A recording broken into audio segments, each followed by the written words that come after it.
Bon dimanche à tous et merci de nous retrouver sur les antennes de la télévision du monde pour cette nouvelle édition de votre amphithéâtre dominical politiquement incorrect.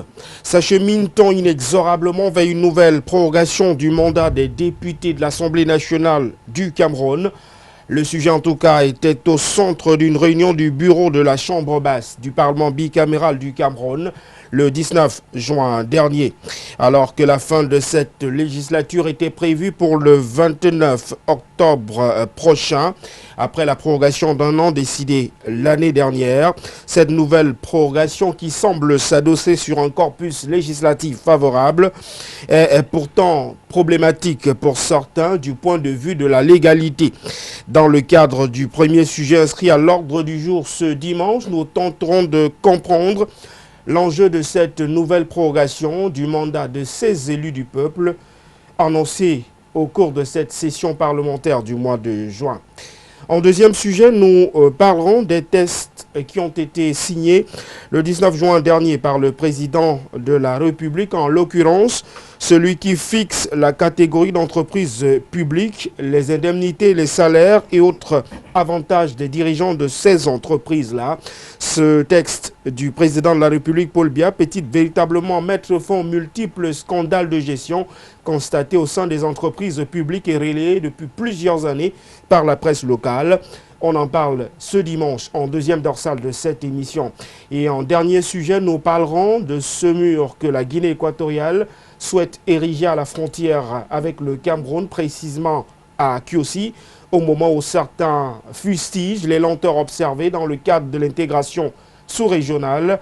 Certains spécialistes indiquent que la construction d'un tel mur pourrait ramener en arrière de 50 ans le processus d'intégration pourtant souhaité par la zone CEMAC. C'est le troisième sujet inscrit à l'ordre du jour ce dimanche. Et pour en parler, quelques panélistes nous ont déjà rejoints. Rappelons que cette émission, comme les précédentes, admet l'interactivité. Vous pouvez donc participer au débat uniquement par SMS au 695 38 79 46, 695 38 79 46.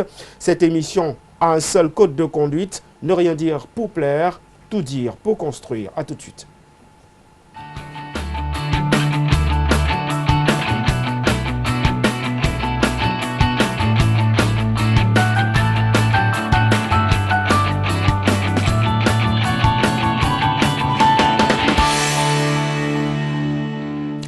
Ils sont donc autour de ce plateau ce dimanche pour débattre de ces trois sujets inscrits à l'ordre du jour.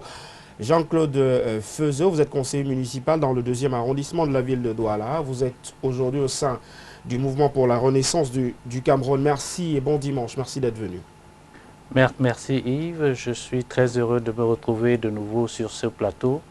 Et je dois dire que je remercie également tous les téléspectateurs qui ont sacrifié leurs occupations pour venir nous suivre à cette émission. J'espère que nous allons être à la hauteur des attentes, de leurs attentes. Juste en face de vous, on a Abdoulaye Sadou qui nous vient de la capitale régionale du Nord Cameroun. Il est conseiller municipal au sein de la commune de Garoua 1er.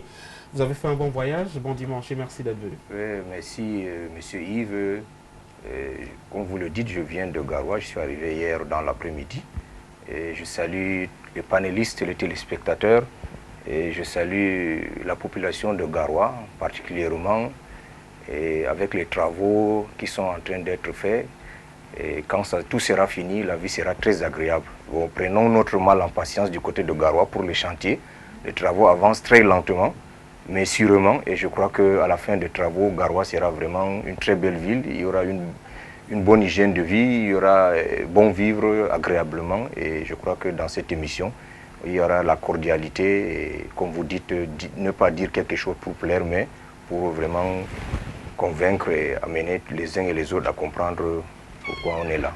Merci. Alors, on a également en ligne de mire César Honoré Ngomo, qui est là pour le compte du Rassemblement démocratique du peuple camerounais et qui va s'installer. On attend également le docteur Joël Raphaël Wansi, qui est juriste et internationaliste, et le docteur Georges Edimo Mongouri, universitaire pluridisciplinaire, politologue, mais également économiste. On va donc ouvrir les hostilités ce dimanche avec vous, Jean-Claude Feuzeux, sur la question de la prorogation du mandat des députés. Le sujet est déjà jugé recevable par la conférence de présidents au terme de la rencontre qui s'est tenue à Yaoundé. Certains ont au fait de dire que cette nouvelle prorogation du mandat de 16 élus du peuple prêtait de nouveau le flanc à l'illégalité. Quel est votre avis sur cette question?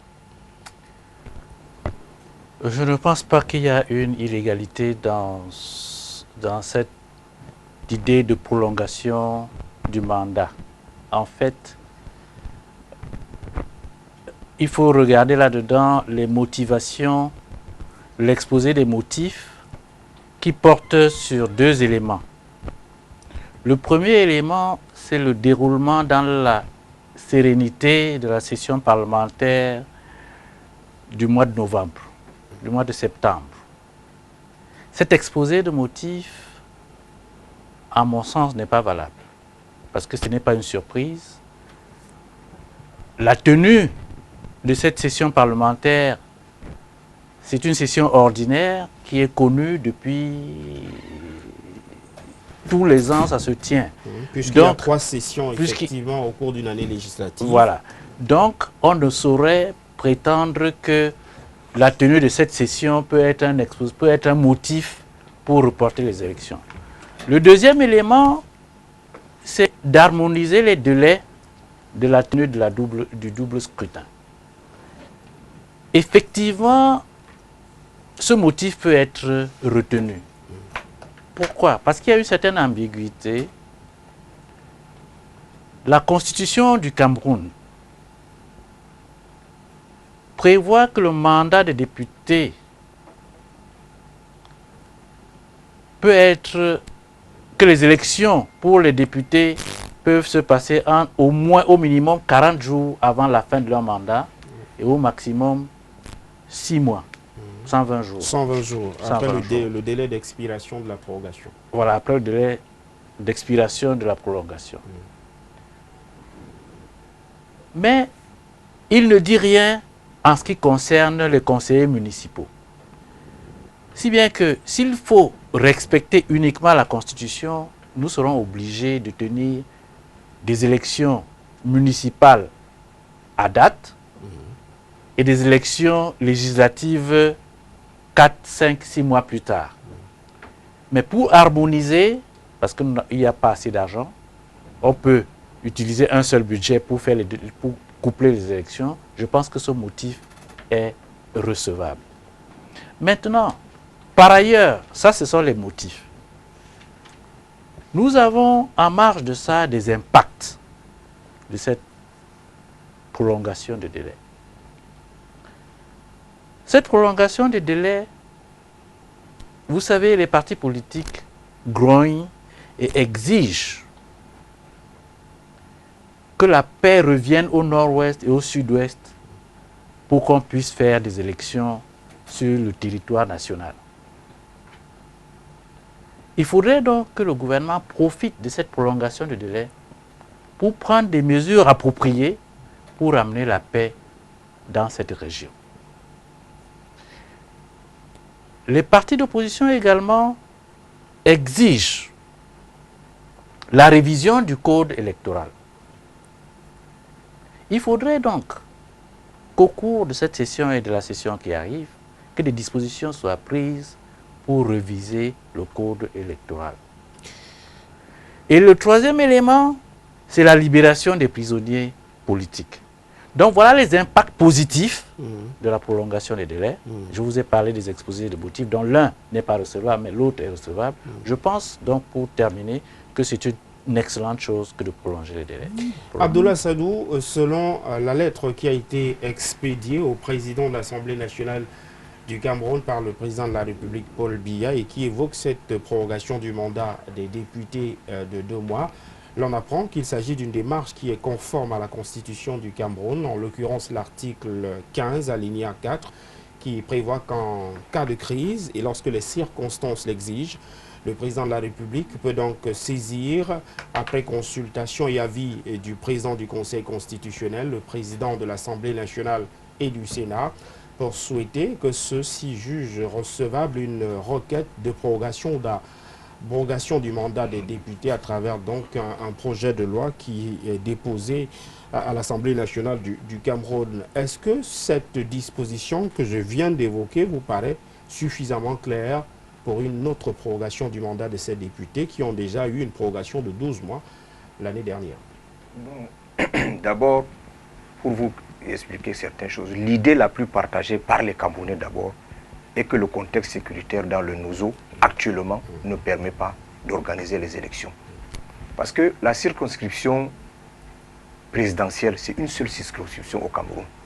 On peut organiser les élections, si 2, 3 localités ne sont pas disponibles, on peut le faire.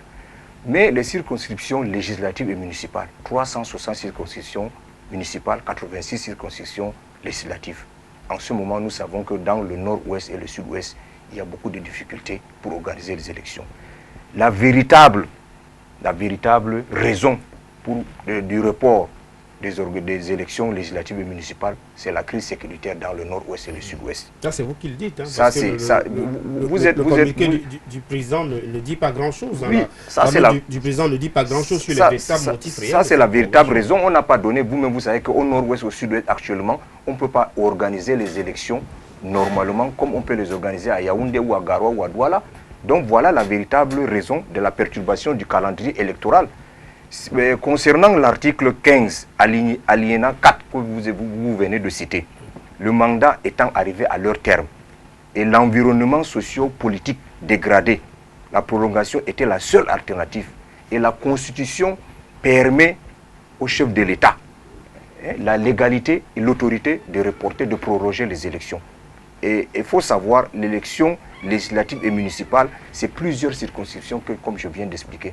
Ce n'est pas un problème évoqué officiellement, mais je crois que officieusement, il faut le savoir, actuellement, on ne peut pas organiser les élections sur toute l'étendue du territoire. Normalement, concernant le nord-ouest, le sud-ouest, il faut prendre ça en compte. Et c'est pour ça qu'on a prolongé le mandat jusqu'en février. Voilà. Honoré César Honoré Ngoma, merci d'être venu ce dimanche pour cette émission de Politiquement Incorrect. Êtes-vous satisfait par cette prorogation qui est donc annoncée et qui fera l'objet d'examen dans le cadre d'un projet de loi qui sera donc soumis au cours de la fameuse session qui est en cours? Êtes-vous satisfait par cette prorogation que certains estiment à la limite excessive? Le contexte sécuritaire, est-ce que ce n'est pas une fuite en avant? Monsieur Yves Sazo, avant de pouvoir répondre à votre question, je voulais d'abord présenter toutes mes excuses par rapport aux téléspectateurs qui se donnent la peine de nous suivre ce dimanche. Parallèlement, je passe un bonjour particulier à tous ces téléspectateurs et à toute la jeunesse camerounaise qui est devant leur petit écran ce matin pour nous suivre, tout en présentant, en réitérant mes excuses dues aux nombreuses situations que nous vivons du côté de Niala. La rue, j'étais obligé d'abandonner un véhicule pour sauter sur une moto, pour respecter ce rendez-vous. Je rappelle que cet axe est en pleine réhabilitation. Oui, elle est en pleine réhabilitation, mais quelquefois, elle nous joue parfois le tiercé. Par moment, ça passe, par moment, il est vraiment impossible de circuler. Et quand je l'ai fait, je voulais dire par rapport à la prorogation, je pense que c'est une bonne nouvelle pour tous les acteurs politiques de notre pays. Sur 365 communes, nous avons quand même un bon nombre qui sont en mal de ne pas pouvoir être dans des conditions sécuritaires pour organiser ces élections-là. Et je pense que dans la logique du président national, le président de la République, qui s'est mis dans une posture depuis très longtemps d'un mendiant de la paix. Il est donc question aujourd'hui de pouvoir aller continuer dans cette mendicité pour que la paix revienne dans tout l'étendue du territoire camerounais afin qu'il puisse avoir des élections paisibles et transparentes sur toute l'étendue du territoire. Donc, dans sa logique fidèle à sa logique d'homme de paix, il n'a cessé de continuer dans cet élan de mendicité et de pouvoir appeler tous les acteurs à même de pouvoir apporter une contribution assez efficace et évidente pour que nous puissions retrouver notre paix en souffrance d'antan dans les quatre coins du Cameroun. Quand je l'ai dit, je voulais tout simplement dire ici que dans le contexte toujours dans le même contexte sécuritaire, il faut comprendre qu'il y a beaucoup d'acteurs qui sont entrés en jeu. Donc il est question aujourd'hui de pouvoir les identifier, de pouvoir donner la possibilité aux uns aux autres de pouvoir s'exprimer, de pouvoir poser clairement leurs revendications, les identifier afin de pouvoir trouver un consensus. Il a parlé du dialogue, et il continue à parler du dialogue. Il est question aujourd'hui de mettre sur la table, autour d'une table, qui sont ceux-là même qui peuvent faire tomber les masques, ou alors qu'on va faire tomber les masques dans les prochains jours pour pouvoir contraindre, pour ceux qui seront d'accord, à pouvoir poser clairement, faire tomber les masques afin que les différentes revendications puissent être examinées, pas par le président, mais par tous les composantes de notre société. C'est de ça dont il est question. Alors Honoré, je vous relance simplement sur la réaction du mandataire du MRC ce dimanche qui indiquait que cette prorogation pourrait également ouvrir le débat sur la question d'un consensus autour du code électoral et sur l'urgence à la fois de pacifier les régions en crise, mais aussi et surtout de revoir la situation de ceux qu'ils appellent des prisonniers politiques. Je pense que lors de la tournée du Premier ministre Nalo Nozo, il a dit que tout était mis sur la table, sauf la sécession. Donc maintenant, allez voir dans ce que les uns et les autres... nous sommes dans un jeu politique, monsieur Yves Sandion. Ne perdons pas de vue que dans la scène politique, chacun a un rôle précis. Aujourd'hui, le RDPC, qui est mon parti, est dans le rôle de la gestion du pouvoir. Et nous entendons continuer à le gérer avec tous les mécanismes qui vont avec, les mécanismes légaux. Donc aujourd'hui, nous n'allons pas empêcher les différents acteurs, quelle que soit la façon dont ils veulent retourner le code électoral. Nous sommes prêts. Il faudrait tout simplement que ça aille dans un consensus politique qui amène tous les acteurs et qu'on choisisse la majorité. Si on arrive à envoyer ce code à... les codes ne s'élaborent pas dans votre cabinet ni le mien. Ça s'élabore dans un milieu précis qui peut être l'Assemblée nationale, il y a des institutions pour cela. Et je pense qu'à un certain moment, dans les procédures parlementaires, lorsqu'on a en face un dossier sur la table où on n'arrive pas à avoir un compromis, on passe au vote. Maintenant qu'on respecte la voix de la majorité qui voudrait maintenir ou qui voudrait changer un texte. C'est de ça qu'il est question. Maintenant, c'est à eux de pouvoir mener un lobbying, même avec... nous sommes dans un combat politique et non dans un combat d'ennemis. Parce que certains partis d'opposition confondent le combat politique et le combat communément appelé combat d'ennemis. Non, nous sommes dans un jeu politique et le jeu politique, c'est le jeu d'idées. Il faut pouvoir peser les arguments des uns et des autres afin que seule la majorité puisse primer. Donc moi, nous, dans notre parti, nous sommes prêts, quelle que soit la forme que le code électoral prendra, nous sommes prêts et nous sommes en train de nous préparer pour affronter les prochaines échéances électorales. Donc nous n'avons pas d'inquiétude là-dessus, quelle que soit la forme que cela prendra, nous sommes ready. Jean-Claude Feuzet, lorsque vous parliez des préalables à l'organisation de l'élection municipale et législative qui pourrait, dans les projections, selon le couplage des élections choisies au Cameroun, se tenir le 9 février 2020, vous parliez de prisonniers politiques. Vous faisiez allusion à qui exactement? Je fais allusion à ceux-là même du MRC qui sont embastillés dans nos prisons, dans les différentes prisons. Je fais allusion à aux gens du Nord-Ouest, appelés ambazoniens aussi, qui sont dans les diverses prisons de la République. Je fais allusion à certains de nos concitoyens emprisonnés dans le Nord sous le prétexte d'être des Boko Haram. Ces gens-là sont en prison. Moi, j'appelle ça prison politique. Et il faudrait les libérer pour que le problème soit... pour apaiser le climat politique dans notre pays. Mais il n'y a pas que ça. Mon confrère ici vient de parler de la révision du code électoral. Mais il faut dire que le code électoral, la justice sociale voudrait que le code électoral soit un code indépendant. C'est-à-dire aucun parti ne doit se sentir privilégié, aucun parti ne doit se sentir privilégié à partir de ce code, aucun parti ne doit se sentir lésé d'après ce code.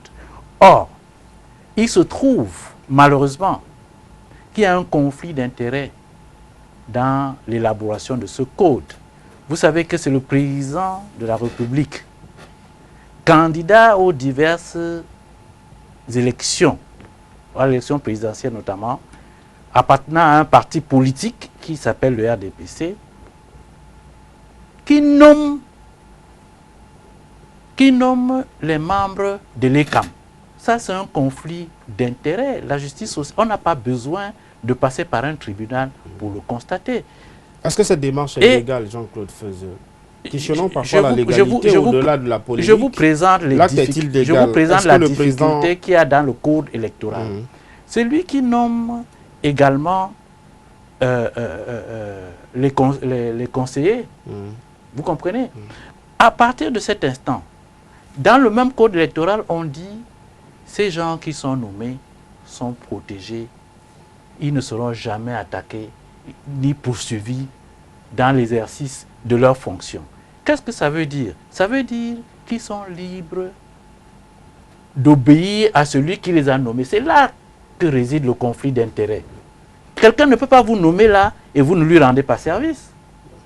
Donc il y a un conflit d'intérêts. C'est vrai que ce sont nos députés, ce sont nos députés élus qui ont fait ça. Peut-être que ça leur a échappé à un moment donné. Et malheureusement, on est obligé de les appliquer, même si l'erreur fatale a été faite. Ce que nous demandons aujourd'hui, c'est d'enlever ce conflit d'intérêts qui existe entre le code électoral et celui qui a la charge de nommer les gens là.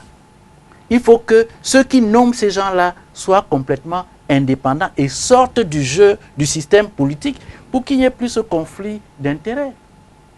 Si vous êtes professeur et vous devez noter votre fils, vous venez, vous lui donnez, même s'il travaille mal, c'est votre fils, il faut à tout prix qu'il passe pour avoir, vous allez lui donner les notes qu'il faut.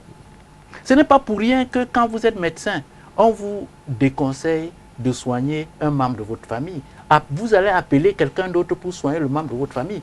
Parce que vous prêtez serment et vous êtes obligé de répondre des soins que vous donnez à votre patient. Si vous le soignez mal, il peut vous porter plainte. Si c'est votre fils, vous le soignez mal, il ne peut pas vous porter plainte. Dans les autres pays, c'est comme ça que ça se passe. Abdoulaye Sadou, sur la question de cette fameuse prorogation, vous indiquez que le contexte semblait prêter le flanc à cette nouvelle démarche. Mais le Cameroun, dans ces régions-là, est en crise depuis 2016. Est-ce que le motif est suffisamment valable pour une prorogation? Et jusqu'à quand, finalement, on va continuer cette prorogation? Non, la prorogation a été décidée conformément à la légitimité et à l'autorité du chef de l'État qui a ordonné la prorogation. Mais nous allons vers le dialogue. Actuellement, le souci du Cameroun, c'est d'organiser le dialogue. En organisant le dialogue et en apaisant, on pourra organiser les élections sereinement. Vous avez un schéma de ce dialogue? Vous percevez quelque chose à l'horizon qui vous laisse entrevoir qu'il y aura un dialogue avant cette élection municipale et législative? On a déjà commencé le dialogue. Vous avez vu le Premier ministre arriver dans le Nozo. Il a rencontré les présidents des partis, il a rencontré les chefs traditionnels. Mais c'est eux les représentants. Actuellement, c'est eux les représentants. Il y a les sénateurs, il y a les maires, il y a les chefs traditionnels, il y a les notables. Actuellement, c'est eux les représentants.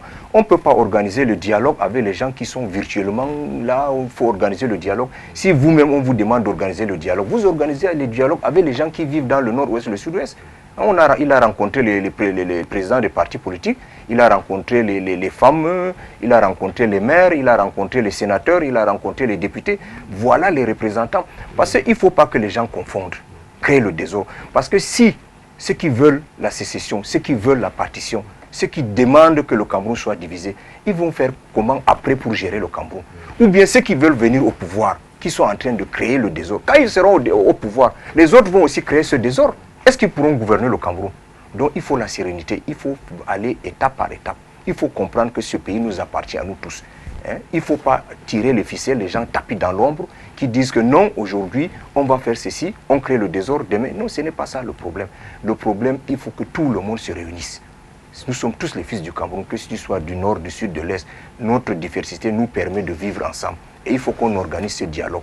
Il faut que les gens qui nous écoutent aujourd'hui, dans le nord-ouest, dans le sud-ouest, apaisent, qu'ils apaisent. Et qu'on organise le dialogue, on organise les élections en février, comme a demandé le chef de l'État, dans les mois à venir.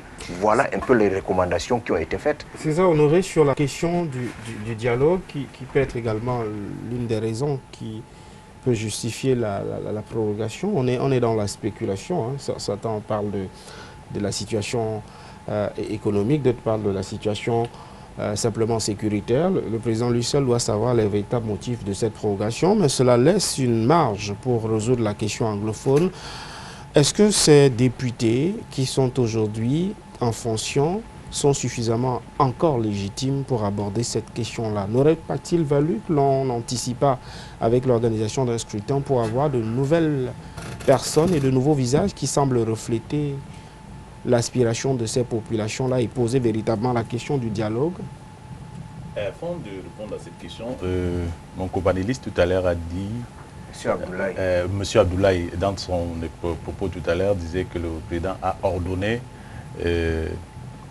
l'abrogation. Non, il a sollicité. Voilà. Donc il est question, l'Assemblée peut refuser, comme elle peut l'accepter. L'Assemblée a déjà refusé une telle démarche. Vous savez très bien qu'on l'a fait plusieurs fois. Je voulais juste apporter un rectificatif. Ça peut être perçu par les téléspectateurs. Au niveau de la procédure, elle est bonne. On connaît aussi que il reconnaît déjà avoir commis un lapsus de ce côté-là. Majoritaire, il n'a pas ordonné. On n'a jamais refusé ici au Cameroun, en tout cas de ma connaissance, tout ce que le président de la République a demandé. Donc c'est un ordre. On le sait tous. Il a sollicité. Bon, ça c'est vous qui le dites. Il a sollicité. Chaque fois que le président de la République demande... Il est important, l'honnêteté intellectuelle voudrait qu'on restitue les faits. Bon, restituer les faits. C'est-à-dire, ne donnons pas... Là, on parle des faits de quelqu'un qui a posé un acte. Il a sollicité, il n'a pas ordonné. On n'a jamais refusé les sollicitations du chef de l'État au Cameroun. En tout cas, dans ce pays, que ce soit au niveau de la justice, que ce soit au niveau de l'économie, que ce soit à n'importe quel canevas, on n'a jamais refusé une sollicitation. Donc, pour moi, c'est un ordre. Non, appelez ça comme vous le voulez. Je crois que c'est un ordre. Quand le président de la République envoie un projet de loi ou quoi que ce soit au niveau de l'Assemblée nationale, même pas au niveau de l'Assemblée nationale, que ce soit à la primature, tout ce qui a été fait actuellement, c'est sous décision du chef de l'État. Je ne voudrais pas me disperser dans... Allez-y, Honoré. Je ne voudrais pas me disperser par rapport à la sollicitation de la prorogation. Je le réitère, il a sollicité, il n'a pas ordonné. Quand je l'ai dit pour répondre à votre question de la... légitimité de ceux qui peuvent être des acteurs de ce débat, est-ce que les députés actuels ont encore la légitimité nécessaire s'il fallait aller vers le dialogue inclusif? Et s'ils sont partie prenante de ce dialogue, ont-ils la légitimité? Je pense que vous avez la réponse à votre question. Ils sont légitimes, ils sont les députés de l'Assemblée, ils ont eu prorogation. Je pense que là, ils en auront encore pour 2 mois qui leur a été ajoutés par rapport à la première prorogation qui a été faite. Quand je parle de la légitimité, vous comprenez que je parle évidemment d'élection. Hein. Oui, mais cette prorogation est une décision qui vient d'un projet de loi. Ce n'est pas une élection qui a été organisée. N'étant pas un juriste, je voudrais le dire en tant qu'observateur politique et acteur politique.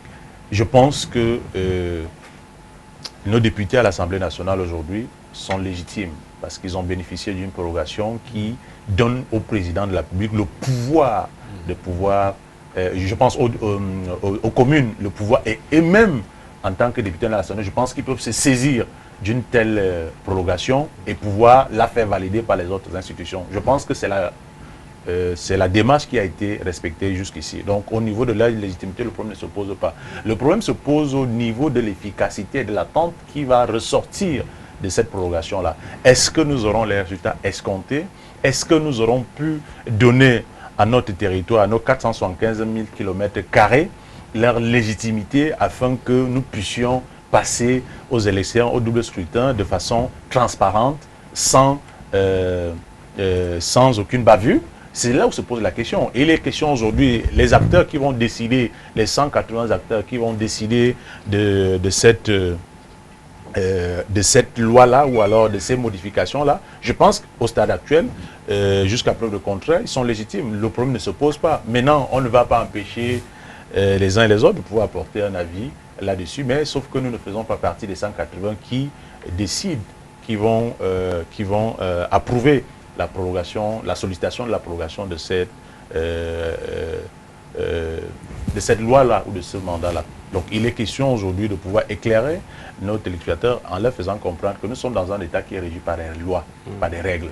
Et aucun citoyen n'est au-dessus de ces lois. Tout à l'heure, mon copanéliste, monsieur Jean-Claude Fézé, faisant entendre qu'il y a des compatriotes qui sont embassés.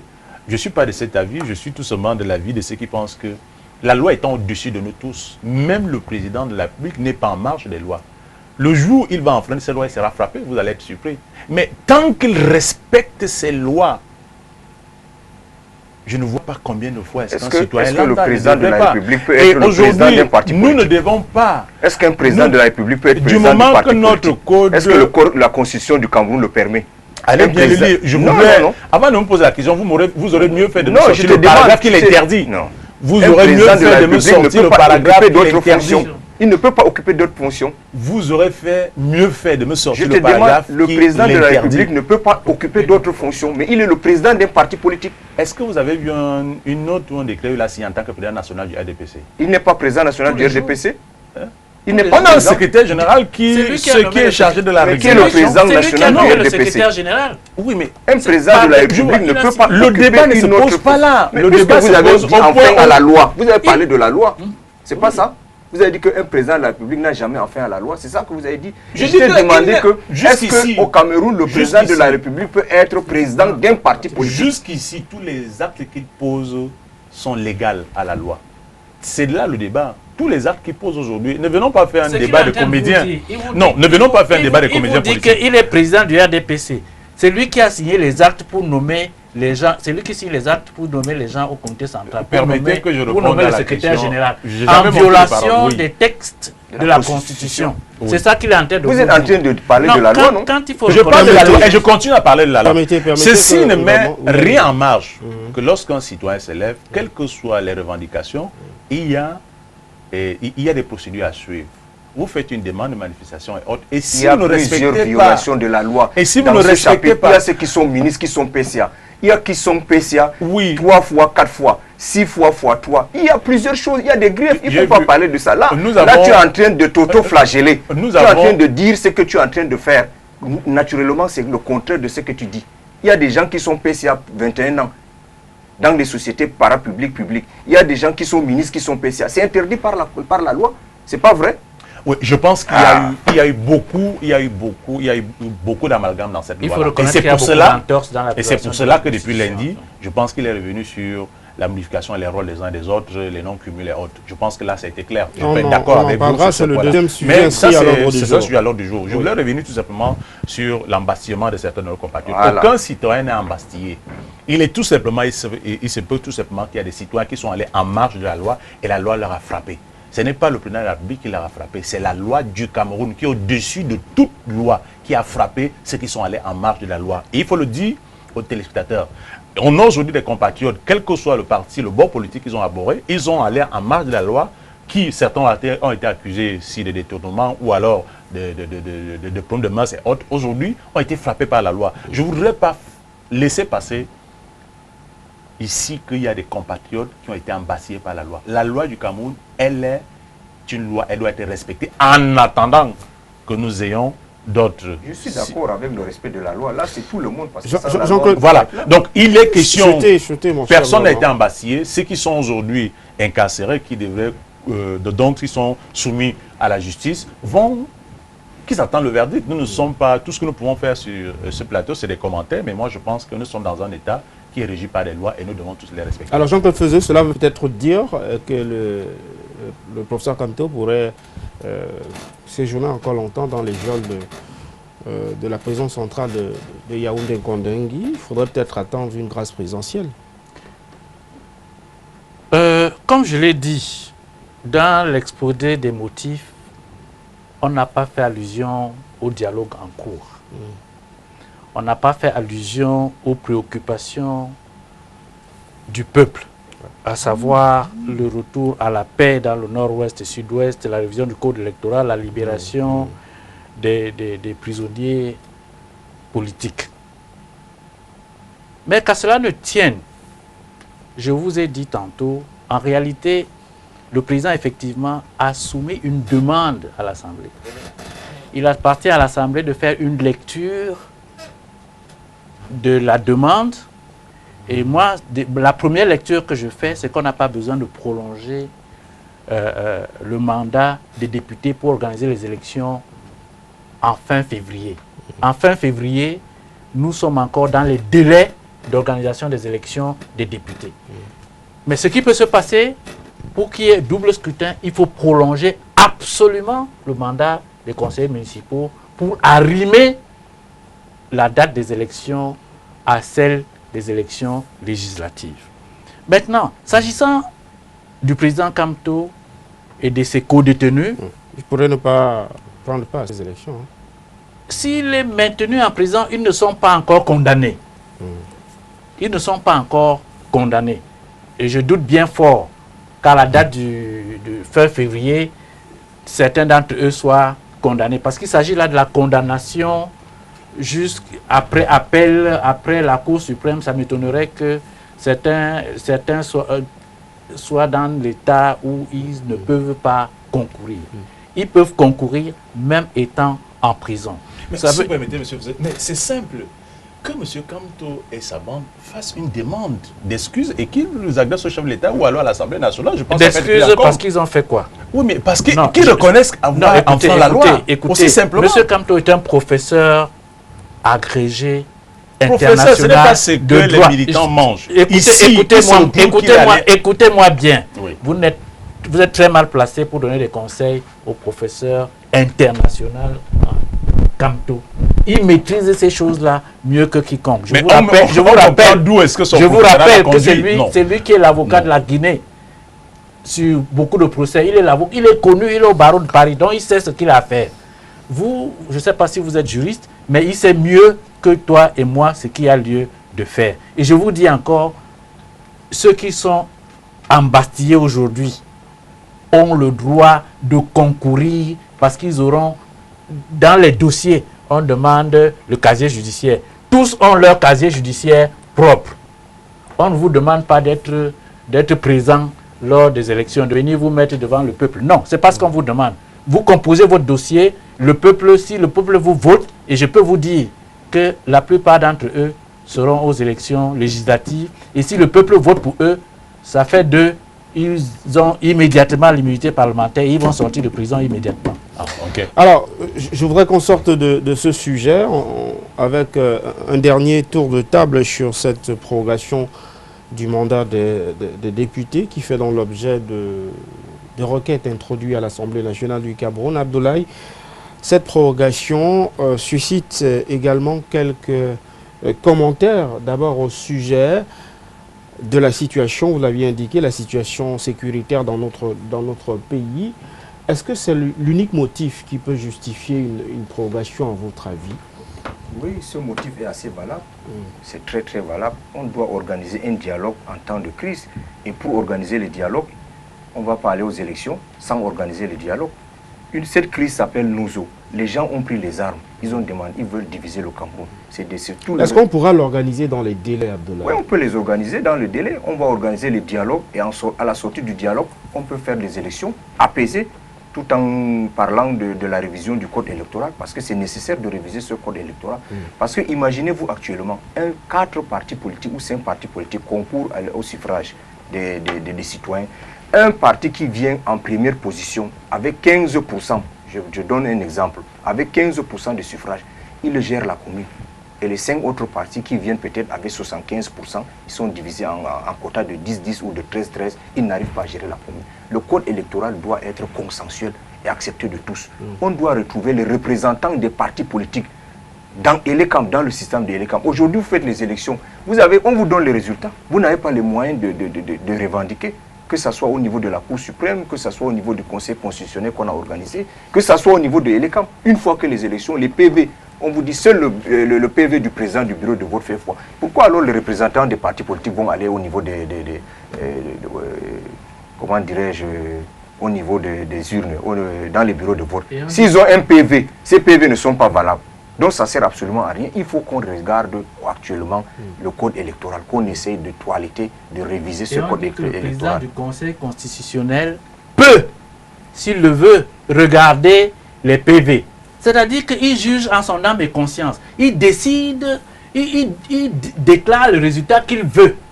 C'est-à-dire, il peut se passer même des élections. Même si vous pouvez se passer des élections, il ne sera ni poursuivi, ni rien. Il est protégé par la loi. Ce qui est sûr, le président a une idée sur le dialogue. Et je crois que en tant que président de la République, après 30 ans, 35 ans, il ne va pas laisser le Cameroun comme ça. Il va organiser le dialogue, apaiser le pays avant d'organiser les élections. Ça, je crois que je suis sûr et certain. Il va organiser. César Honoré Gama, le RDPC a plusieurs leviers. Hein. Vous êtes ultra majoritaire à l'Assemblée nationale. Le parti peut-il véritablement s'immiscer dans l'ouverture de ce dialogue-là à travers ces parlementaires qui sont très nombreux à l'Assemblée nationale et au Sénat? Et pensez-vous que les délais désormais, à travers cette prorogation qui est annoncée, peuvent laisser libre cours à l'organisation d'une élection sur la base d'un code électoral qui pourrait être apprécié par les acteurs politiques? Monsieur Yves Sanjo, le code électoral n'est pas un problème en soi. Puisque certains indiquent que ce code électoral semble unique pour eux. Oui, bon, ils ont leur raison. Et je pense que ceci, ce n'est pas le code électoral qui fait en sorte que nous bénéficions de cette prorogation. Nous avons parlé tout à l'heure à l'introduction de cette émission du malaise de certains de nos circonscriptions électorales où vivent des citoyens camerounais qui ne demandent que seule chose, être en paix et pouvoir vaguer les occupations.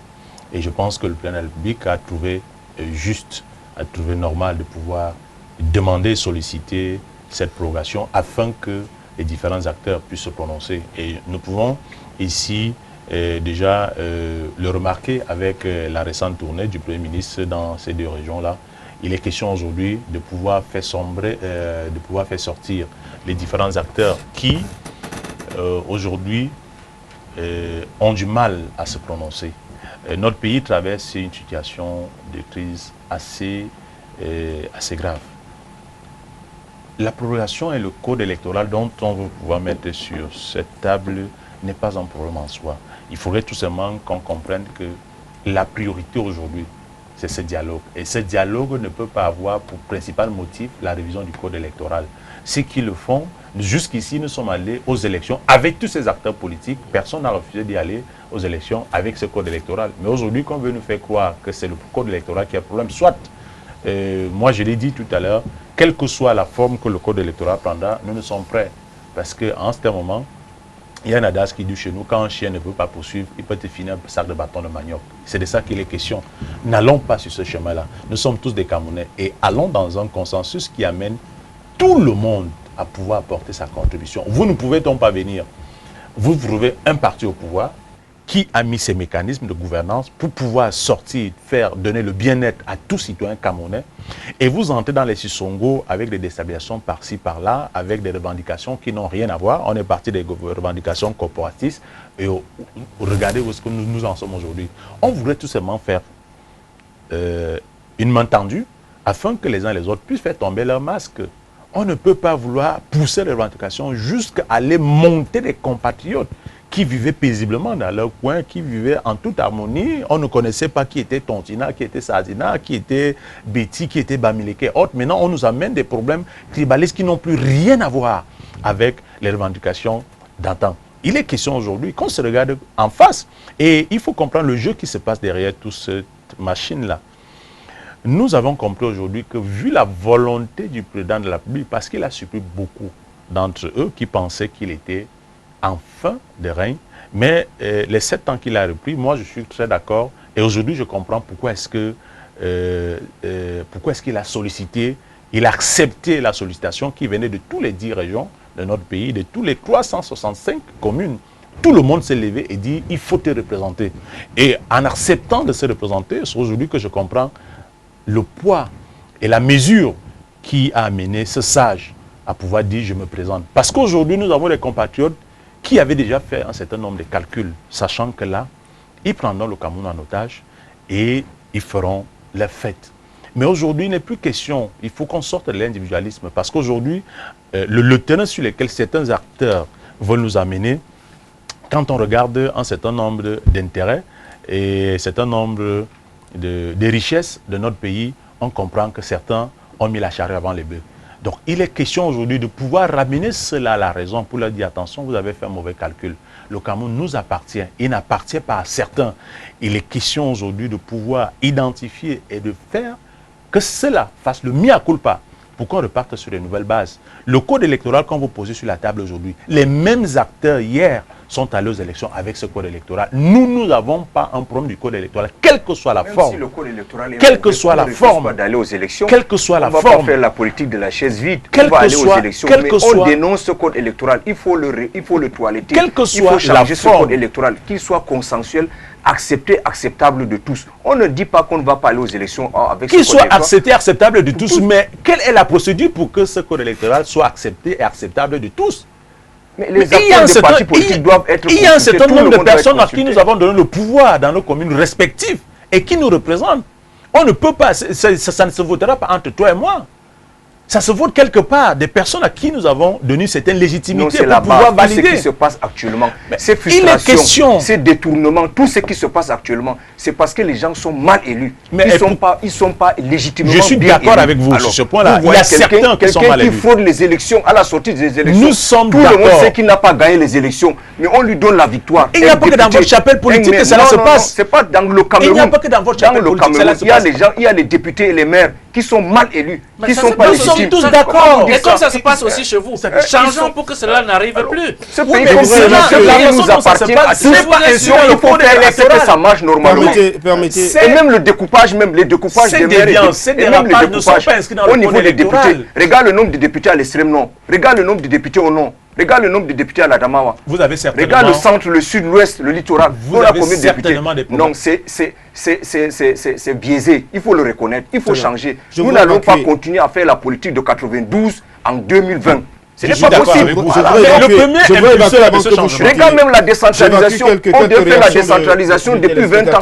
On ne l'a pas fait. Et nous sommes actuellement en train de chercher à faire la décentralisation. Quand les gens ont tout volé les ressources de ce pays. Les téléspectateurs qui nous suivent, bonjour le panel. Le monsieur du RDPC, la route de Niala, vient de votre malgouvernance. C'est Michel qui pique sa petite crise de colère. Bonjour à tous les panélistes. On va reporter jusqu'à quand?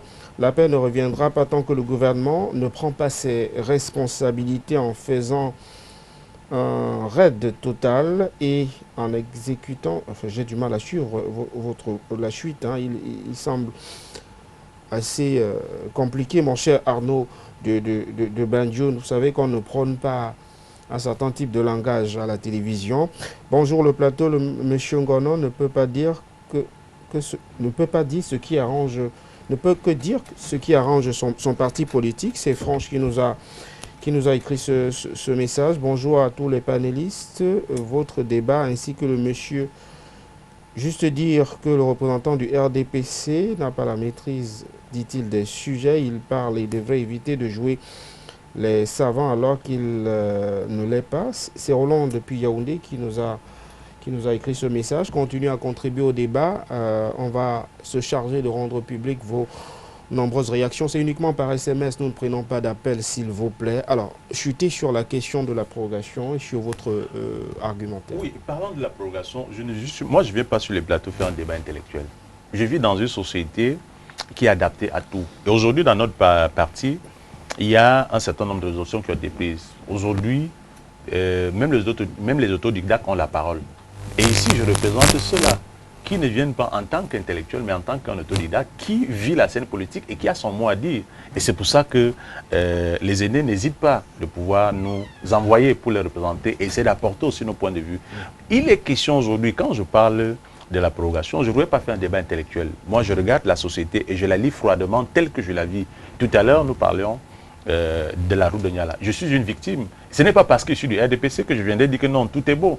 Mais effectivement, cette route met toutes les populations de notre circonscription à mal. Et dans cette circonscription, vivent toute obédience politique. Donc, il n'est pas question de venir faire la langue de bois ici sur ce plateau. Pour chuter, par rapport à mon intervention de tout à l'heure, c'est que nous sommes soumis à une loi. Et je pense que la prorogation est une bonne chose. Maintenant, le code électoral que certains veulent aujourd'hui mettre en mal, ils ont leur raison. Mais je voudrais tout simplement qu'ils comprennent que nous sommes dans un jeu politique. Aujourd'hui, c'est le RDPC qui tient l'arène politique. Et nous n'attendons pas le laisser de sitôt. Donc, il est question aujourd'hui que si les uns et les autres, mes parents m'ont appris quelque chose qu'on n'affronte pas. Ils sont 4. La 4e, il y a la montagne. Quand vous voyez une montagne là, pour pouvoir arriver au sommet, on serpente. On n'arrive pas tout droit. La deuxième des choses, c'est le parent. Lorsqu'on veut quelque chose d'un parent, on négocie avec le parent. La troisième des choses, c'est l'État. Quand on veut quelque chose de l'État, on n'affronte pas l'État, on négocie. Et la 4e, c'est Dieu. Lorsqu'on a besoin de quelque chose, de cet être suprême, on négocie avec lui.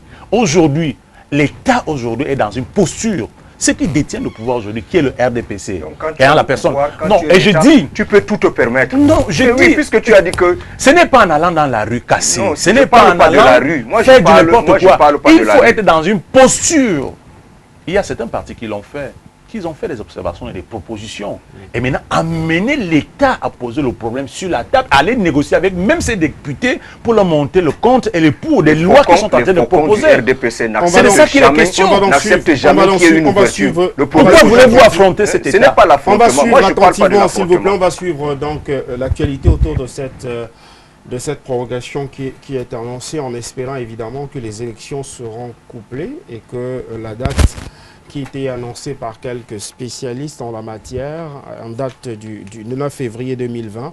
Cette élection couplée municipale législative pourrait donc enfin se tenir au Cameroun. Je voudrais qu'on aborde la deuxième thématique et je vais donner la parole à Jean-Claude Feuzeux qui a eu très peu de temps de parole pour que nous évoquions ce décret du président de la République Paul Biya au sujet de la catégorisation des entreprises publiques qui fixe la rémunération, les avantages et autres primes de ces dirigeants d'entreprises-là. D'abord, comment vous avez accueilli ces décrets au sujet de cette catégorisation des entreprises publiques? Est-ce que cela, à votre avis, peut mettre fin au scandale de gestion très souvent dénoncé par la presse locale au sujet de ces entreprises publiques et parapubliques au Cameroun? Non, je pense que ça ne peut pas mettre fin à cette cacophonie que nous retrouvons dans la gestion des établissements publics. C'est juste une simple régularisation. Vous savez que ce n'est pas la première fois. Les salaires de nos dirigeants ont toujours fait l'objet d'un décret présidentiel. Et si vous regardez même les taux par rapport à leur chiffre d'affaires, c'est insignifiant pour avoir un impact sur le mismanagement de ces dirigeants. Leur salaire le plus élevé doit être de l'ordre de peut-être 5 millions, hein, peut-être que je peux me tromper. Mais quand un DG a 5 millions, pour atteindre le milliard, il lui faut 20 ans de salaire. Alors, quand lui trouve à côté de sa maison un homme d'affaires qui triche avec les impôts et qui se retrouve en train de se construire une maison qui coûte le milliard. Lui aussi veut construire la maison qui coûte le milliard parce qu'il est quand même un grand dans la société. Son salaire ne lui permet pas d'atteindre ses objectifs. Il a tous les moyens parce qu'il a les pouvoirs de détourner l'argent. Donc le problème au Cameroun, c'est de détourner l'argent, c'est de punir ceux qui détournent l'argent. Le jour où nous allons arriver à cette phase-là, où nous allons punir effectivement ceux qui détournent l'argent, immédiatement, pas d'attendre 6 ans. C'est-à-dire, dès qu'on constate, on vous punit. Dès qu'on constate, on vous punit. Les autres vont faire attention. Mais aujourd'hui, vous volez, on dit que vous avez volé. On vous laisse, vous continuez à voler, vous construisez des châteaux, vous construisez des maisons. Votre seule maison coûte 5 milliards. Vous êtes un fonctionnaire, vous êtes un salarié. Vous n'avez aucune affaire. Mais vous avez des biens de cet ordre-là. On vous laisse. Après, quand on arrive à mettre la main sur vous, vous payez un commis de l'État, là, vous lui donnez un peu d'argent, il vous ouvre les frontières et vous avez traversé les frontières pour fuir. Donc, le problème du Cameroun, c'est le détournement des fonds publics, la corruption. Ce n'est pas le salaire. Quand vous voulez faire votre valise pour voyager, vous commencez par mettre les trucs qui sont gros au fond de la valise et les petites choses au-dessus. Si vous commencez par les gros trucs, par mettre les petits objets, les gros ne vont pas entrer. Donc, commençons par là où il faut commencer, c'est-à-dire le détournement des fonds, la corruption, la surfacturation. Commençons par là et nous verrons que nous allons atténuer un certain nombre de choses. Abdoulaye, sur ce décret du président de la République sur le fonctionnement de ces entreprises publiques au Cameroun et les avantages concédés aux gestionnaires de la fortune publique, avez-vous été concrètement satisfait? Est-ce une avancée aujourd'hui? Est-ce que ce n'est pas le préalable justement pour engager, comme l'indiquait tout à l'heure Jean-Claude Feuzeux, les poursuites pour ceux justement qui seraient accusés de détournement de fonds publics, puisqu'on a désormais une lisibilité de leurs avantages et rémunérations? Je crois qu'aujourd'hui, l'opinion nationale, tout le monde sait que les hommes d'affaires n'ont pas l'argent au Cameroun. Les hommes d'affaires n'ont pas l'argent. C'est les gestionnaires de crédit et les fonctionnaires qui ont l'argent, qui font voir leur train de vie. C'est simple. Il faut voir leur train de vie. Aujourd'hui, quelqu'un qui fait 5 ans dans la fonction publique ou un gestionnaire de crédit, il te construit un immeuble. Ce n'est un secret de personne. Les hommes d'affaires qui a sa patente, qui paient ses impôts, ils sont asphyxiés par ces gestionnaires de crédit. Le tout n'est pas de fixer les salaires et avantages, mais il faut respecter les dispositions. Mais ces dispositions ne sont pas respectées. Les DG qui font 20 ans, les PCA qui font 20 ans, comment voulez-vous qu'ils ne détournent pas? Vous regardez aujourd'hui le salaire du DG, les rémunérations du DGA, du PC, les voitures, les gardiens de jour, les gardiens de nuit, l'hôtellerie, les frais de voyage, ainsi de suite. Il n'y a plus rien qui reste dans la société. Tout le monde cherche à entrer dans les sociétés parapubliques, dans la fonction publique, c'est pour faire ces détournements. La Chambre de compte a relevé cela plusieurs fois. Cela n'a rien servi. Et vous savez qu'aujourd'hui au Cameroun, tout le monde se frotte les mains. Quand tel détourne, on dit que non, c'est son tour. Il y a d'autres qui sont en train de narguer la population. Les gens narguent la population. Je crois que le tout n'est pas de fixer le salaire. Il faut chercher à respecter les dispositions. Voilà. Depuis le temps du président Aïdjo, les indemnités des DG et de PC a été connues. Ça a été multiplié par 10, par 20. Aujourd'hui, personne ne dit quoi que ce soit. Et le président de la République, est-ce qu'ils vont respecter cela? Ils ne vont pas respecter. Tu vois un PCA, un DG, ils ont 5 voitures d'une valeur de 100 millions. Le DGA, même chose. Ça veut dire qu'aujourd'hui, c'est tout le monde qui se sert comme on veut. Ils ne servent pas, ils se servent. Et je veux plutôt prendre le cas, par exemple, de la mairie de Garoua-Premier, où je suis conseiller municipal. Vous allez voir, c'est la catastrophe. C'est la catastrophe. Les gens sont venus à bicyclette. Aujourd'hui, ils roulent avec les Ferrari. Vous n'allez pas me dire que tel est riche, tel n'est pas riche. Nous, les Camerounais qui sont sur le terrain, comme disait mon panéliste, nous sommes les gens du terrain. On voit les gens qui sont riches, les gens qui ont des immeubles, les gens qui ont les Kansi, qui ont construit des Kansi, les gens qui sont même plus riches à la rigueur, l'État, et ce sont des fonctionnaires. Mon cher Ramon, je voudrais vous faire réagir justement sur cette décision présidentielle en précisant les avantages qui sont contenus dans le texte qui a été signé par le président de la République au sujet des avantages de DG et DGA qui doivent avoir une résidence de fonction. En cas de location, le bail de la dite résidence représente un quart du salaire brut de l'intéressé, des indemnités de logement, un quart du salaire brut si ce dernier dispose d'un logement propre. La location d'ameublement et d'équipement ne pourrait excéder le double de son salaire brut renouvelable tous les 5 ans. Un véhicule de fonction puissance administrative 15 CV maximum. Un véhicule d'hôtel particulier de puissance administrative 11 CV. Une allocation forfaitaire mensuelle en carburant. Une allocation forfaitaire mensuelle en eau et en électricité. Une allocation forfaitaire mensuel en téléphone, un gardien de jour, un gardien de nuit, des frais de tel particulier, un salaire mensuel fixé selon les catégories de son entreprise. Ça fait beaucoup. Votre question, elle a une certaine profondeur qui mérite beaucoup d'attention par rapport aux téléspectateurs qui nous suivent en ce moment. Est-ce qu'avec de tels avantages, finalement, il ne va plus rien rester dans les caisses de ces entreprises? Non, le problème n'est pas les avantages. De tout ce que vous avez cité là et de tous ces 2 décrets qui ont été signés, je retiens tout simplement que l'État va amener les entreprises publiques et parapubliques à un contrat de performance. Si on est performant et qu'il faut s'offrir même des gratte-ciel, personne ne vous en voudrait. Je ne suis pas ici sur ce plateau pour pouvoir être d'accord sur la vie d'un fonctionnaire qui ne fout rien, mais qui mène une vie princière.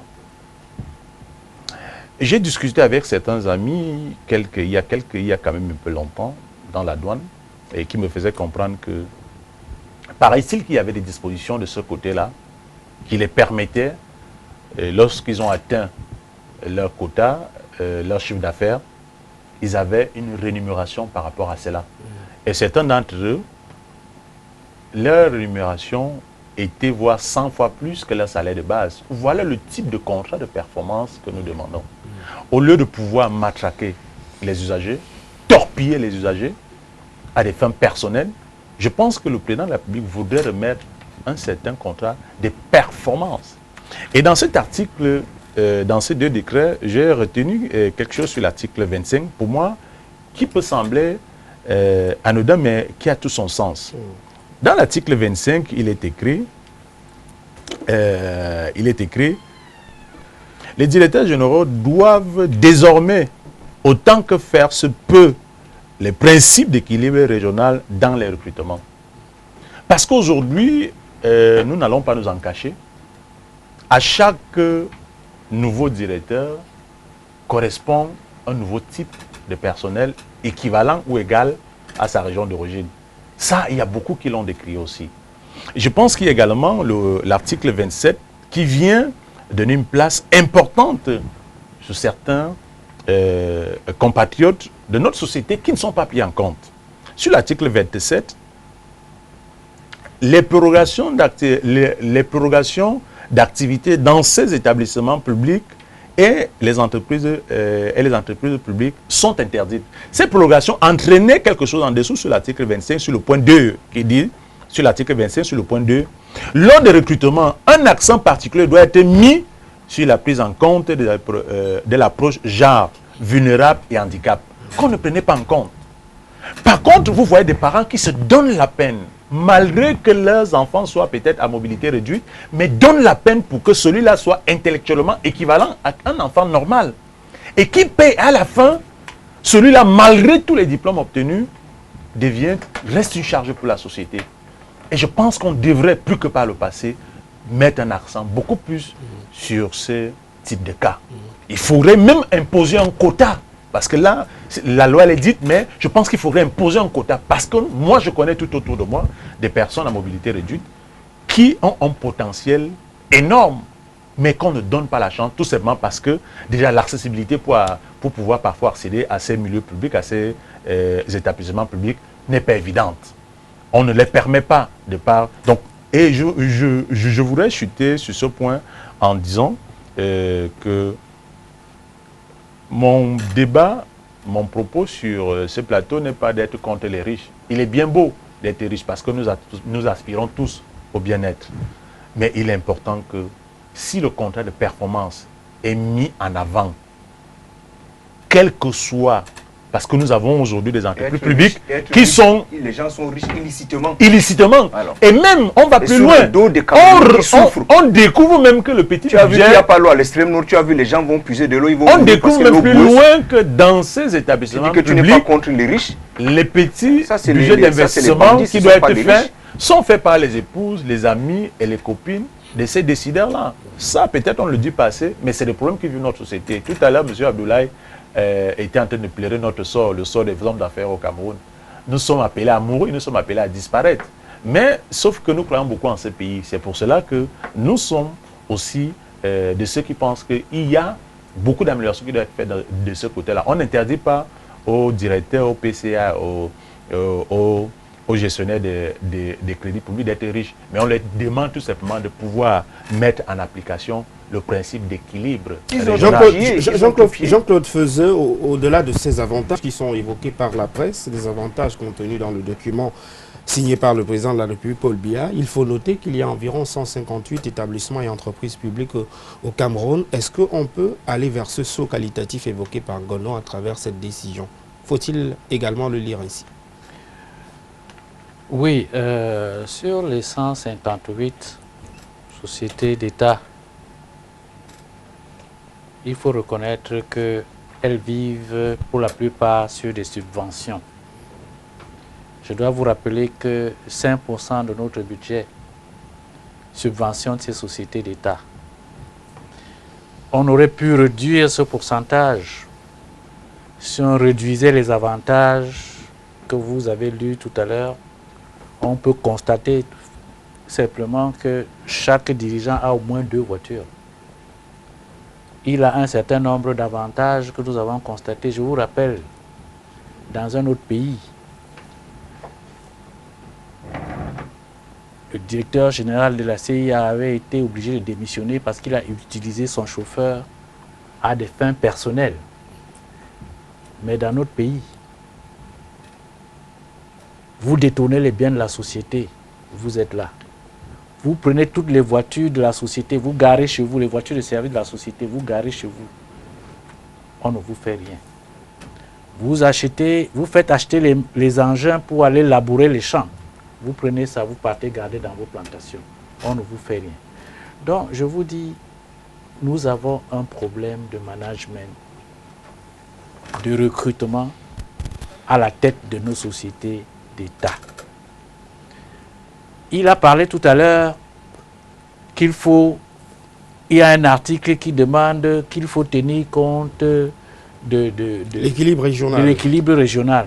Dans Moi, le recrutement. J'aurais plutôt dit qu'il faut tenir compte des compétences. L'équilibre régional, si vous tenez compte des compétences, vous aurez automatiquement l'équilibre régional. Parce qu'il y a des compétences dans toutes les régions.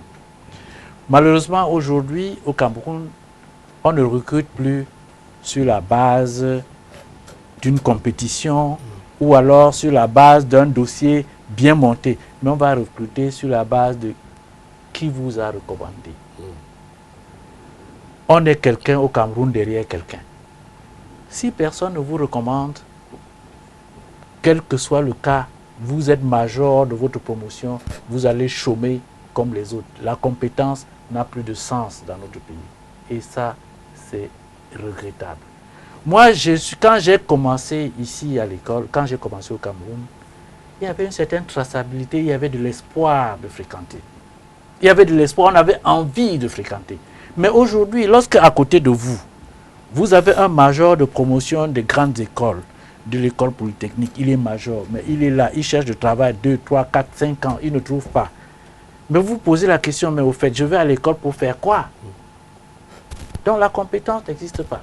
On vous prend, on crée une société de transport de l'électricité, on prend un administrateur civil, on met à la tête. Vous voulez quel résultat? Vraiment, il y a tout à refaire au Cameroun. Tout est à refaire. Donc voilà ce que je peux dire par rapport à cette situation. Et c'est pour ça que ces sociétés-là ne produisent pas. Il a parlé tout à l'heure de contrat de performance. Il n'y a aucun contrat de performance. Il n'y en a pas du tout.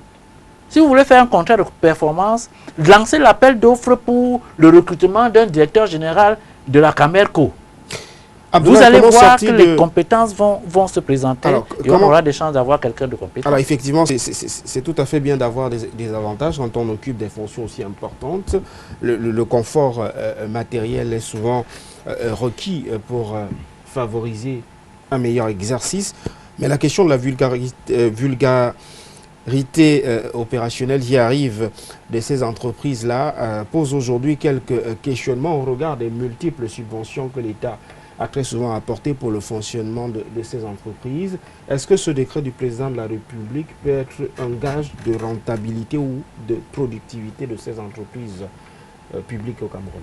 Aujourd'hui, je veux revenir d'abord sur la compétence et l'équilibre régional. Les deux copanalistes ont parlé. Moi, je veux qu'on parle tout de même, qu'on associe la compétence à l'équilibre régional. Les deux vont de pair. Les deux vont de pair au Cameroun, parce que nous sommes une société multiethnique, multireligieuse au Cameroun. Le gars qui est à Gobo, qui est à Darak, qui est à Logon-Birni, il n'a pas la même éducation, le gars qui est à Yaoundé, l'élève qui est à Yaoundé, l'étudiant qui est à Douala. Donc vous voyez que s'il passe son bac à 25 ans, ce n'est pas parce qu'il veut passer son bac à 25 ans, les autres qui passent leur bac à 16 ans, à 17 ans. Il n'y a pas les enseignants, il n'y a pas les écoles. Il part puiser de l'eau à 4 h du matin, rentrer à 8 h du matin, après aller à l'école à 9 h. Et souvent, il va pendant la période des champs, il est au champ. Donc, tout va ensemble. L'équilibre régional avec la compétence. Tu peux, s'il faut la compétence, tu arrives dans une gendarmerie, tu vas trouver que les Haoussa ou bien tu vas trouver que les Boulou ou les Manguissa. Tout, non, il faut mélanger le Cameroun. Il faut l'équilibre régional, en même temps la compétence. Si on sort, parce que nous ne sommes pas les gens de l'amphi, nous sommes les gens du terrain. Si vous parlez rien que de la compétence, vous allez mettre tout le monde, hein, sans tenir compte des autres, dans une structure, le Cameroun va voler en éclats. Nous sommes les gens du terrain, nous ne sommes pas les gens des Alors, amphi. sur la vulnérabilité organisationnelle de ces entreprises, est-ce que ces avantages des DG, des CA et autres DGA... Aujourd'hui, ce n'est pas le problème des avantages, c'est l'application. Ils ne respectent pas l'application. Et les détournements, voilà le problème qui se pose aujourd'hui. C'est un problème de détournement. Si on aurait l'article 66 de la Constitution sur la déclaration des biens, si on l'avait appliqué depuis plus de 15 ans, on ne serait pas aujourd'hui en train de chercher qui a eu quoi, qui n'a pas eu quoi. On devait respecter les textes et respecter tout ce qu'on demande dans l'application. Aujourd'hui, tout le monde est en train de voler l'argent du contribuable, tout le monde est en train de ramasser. Je prends l'exemple là où je vis, dans la mairie de Garoua, premier, où vous voyez qu'on a une seule voiture de fonction. On a 20 millions de carburant par an. En 7 ans, on a 140 millions de carburant. Qu'est-ce qu'il fait avec 140 millions de carburant? À une seule voiture, une voiture de 6 chevaux. Quand vous voyez la grille de missions, les gens sont en mission tous les jours, les billets d'avion, les déplacements. Quand tu vois l'aide sociale, l'aide aux écoles, ça ne représente rien dans ces rubriques. Les gens passent par les délibérations pour escroquer le contribuable. Les gens passent par les délibérations, le maire passe les délibérations. En 7 ans, on n'a jamais eu un marché soumis au marché public. Tout est fait de gré à gré. Tout est fait, plus de 200, 300. C'est le principe des 4-9, non? Oui, c'est les 4-9. Voilà les 4-9. Ils créent des 4-9. Après, dès qu'il y a les CAC, ils sortent les factures. On paye, ce sont les prête-noms. Et vous allez voir, si vous voyez ces 4-9 là, c'est les mêmes qui gagnent ces 4-9. Et vous voyez même les conseillers municipaux. Tu es un conseiller municipal dans une commune, tu viens gagner le marché. Même si la loi n'interdit pas, hein, il faut quand même une pudeur. Hein. Ça ne se fait pas. Donc aujourd'hui, ces gestionnaires de crédit qui viennent, on voit comment ils sont venus. On regarde, ils ont construit des châteaux, ils ont acheté des gros cylindrés, ils narguent le reste de la population. C'est normal que le président de la République siffle la récréation. Mais ces contrôleurs, je veux parler à ces contrôleurs qui viennent contrôler les entreprises publiques, contrôler les gestionnaires de crédit. Eux aussi ne font pas leur travail. Ils biaisent les rapports. Voilà d'où part le problème. Quand un contrôleur vient contrôler, il trouve les anomalies. Il faut qu'il mentionne que j'ai trouvé telle anomalie. Quel qu'en soit, et eux-mêmes, ils sont corrompus à la fin. Et finalement, on ne retrouve pas les vraies indications. Si le contrôleur qu'on envoie lui-même est incapable de pouvoir s'assumer et que c'est le mec qui lui prend en charge, qu'est-ce que tu veux? Bon, voilà alors ce que je suis en train de dire. Donc, ça, c'est la machine est grippée. La machine est entièrement grippée. Il y a les bacs, il y a les dessous de table. Il faut faire beaucoup attention. Parce qu'on est en train de glisser vers le fossé. Et c'est très dangereux aujourd'hui dans ce pays. Abdoulaye, on va faire un dernier tour de table sur cette question. Je voudrais simplement rapidement évacuer. J'en ai reçu tellement, mon cher Goman. Je vais les évacuer. Le décret parle d'équilibre régional. Autant que faire se peut, c'est pour cela que nous restons exactement. Écoutez vos messages, parfois c'est extrêmement compliqué de les rendre publics. Hein.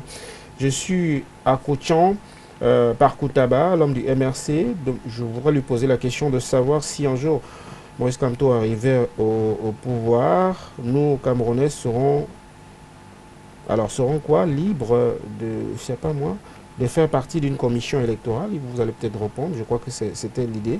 Bonjour panélistes, le pays va mal pour éradiquer ce fléau de corruption. Lorsqu'on s'attaque, lorsqu'on attrape ceux qui détournent les fonds publics, il faut les exécuter. Vous êtes parfois très cru dans vos messages. Les députés du Cameroun travaillent pour leur propre poche. Ils descendent sur le terrain au moment des élections pour baratiner avec 5 000 voire 1 000 francs, tellement les populations sont pauvres, obligées d'accepter enfin de nourrir leur famille. Le pays va mal, seul un inconscient ne pourrait pas en déduire car à ce point le Cameroun est dans une situation chaotique. C'est Nasrou, étudiant en droit à l'université de Ngaoundéré, qui nous a écrit ce message. Le monsieur du RDPC va chercher des raisons, d'autres raisons, car tous les détourneurs de la fortune publique au Cameroun sont issus de sa chapelle politique. C'est Gilbert depuis le nord-ouest qui nous a écrit également ce message. Un dernier tour de table avec vous, mon cher Goman. Comment faire pour rendre compétitives les entreprises? Vous avez parlé du saut qualitatif. Et vous sembliez indiquer que les décrets du président de la République sur ces entreprises et établissements d'État s'inscrivaient dans cette volonté, cette dynamique qui vise justement à permettre à ces entreprises de contribuer de manière efficiente au développement du Cameroun à travers une rentabilité. Comment faire pour que cette volonté présidentielle se traduise dans les faits? Je pense que le président de la République a analysé les faits, raison pour laquelle ces deux décrets, parce qu'il y en avait qui se plaignaient de leurs conditions. Et je pense qu'ils n'auront plus de raison. Et je trouve assez normal, quelqu'un qui doit gérer des milliards publics devrait avoir un minimum. Par contre, on en avait certains. Et je pense que là, il est vraiment allé en profondeur parce qu'on avait des DG qui ne donnaient même pas la possibilité, que ce soit au DGA, n'en parlons plus, aux autres directeurs, de pouvoir vraiment se mouvoir. Je pense qu'ici, aujourd'hui, il a voulu donner à tous ces décideurs de ces entreprises publiques d'avoir, qu'il n'ait pas de raison pour trouver... De ne pas être productif. De ne pas être productif. Et on a, dans les 158 sociétés d'État, je ne pense pas qu'on en avait, je peux me tromper, on n'en avait pas plus de 30% qui étaient productifs. La plupart étaient vraiment des sociétés, des sous-vifs qui vivaient au porte-monnaie, des subventions du contribuable camerounais. Donc il aujourd'hui, et tel que cela a été classifié, aujourd'hui si tu ne fais pas de chiffres, déjà, tu n'as pas un contrat de performance, tu n'es pas la personne qui devrait être à la place qu'il faut, automatiquement, on est appelé à pouvoir te changer. Donc je pense qu'il faut déjà éclairer la lanterne de nos téléspectateurs que c'est bien beau de voir, on a catégorisé le nombre de véhicules, la catégorisation et tout. C'est pour que ces personnes n'aient pas raison d'excuses pour dire... Justifier les contre-performances au sein des entreprises. Et aujourd'hui, c'était créé tout autour de cela un certain trio, le PCA, le DG ou alors le DG qui se partageait peut-être les contrats qui étaient donnés. Donc aujourd'hui, je pense que si tout ce monde, parce que je connais au moins 2 PCA qui n'étaient pas mieux que moi. C'est-à-dire quand on arrivait, on discutait, mais tu comprenais qu'il n'est que PCA de nom. Oui, je connais des DGA qui avaient la même situation, ils n'étaient que DGA de nom. Mais aujourd'hui, depuis lundi, je pense qu'il y a un certain nombre de faits qui ont été rétablis et je pense qu'il faudrait tout simplement qu'on leur donne la chance de pouvoir monter ce de quoi ils sont capables. Par rapport tout à l'heure au problème d'équilibre régional, je voudrais quand on parle de performance, c'est quoi la performance? J'ai mon ami qui est un très bon artisan. C'est-à-dire quand ce monsieur te sort un meuble, ça n'a rien à voir avec les meubles importés. Mais il n'a même pas le CPE. Je voulais dans quelle catégorie de performance quelqu'un classe celui-là? La performance ne voudrait pas dire savoir manier la langue de Molière ou pouvoir conjuguer. Non, non, non, non. Nous avons des citoyens qui ont excellé dans un certain domaine. Mais je me rappelle, c'est un sage de mon village qui arrivait à te sortir le meilleur de toi de par ce qu'on appelle aujourd'hui le développement personnel, qui arrivait à te rendre homme. Aujourd'hui, on classe ces personnes dans quelle classe d'intellectuel ou de performance? Il faudrait qu'on fasse très attention quand on veut parler de performance dans nos sociétés. Il faut qu'on fasse très attention.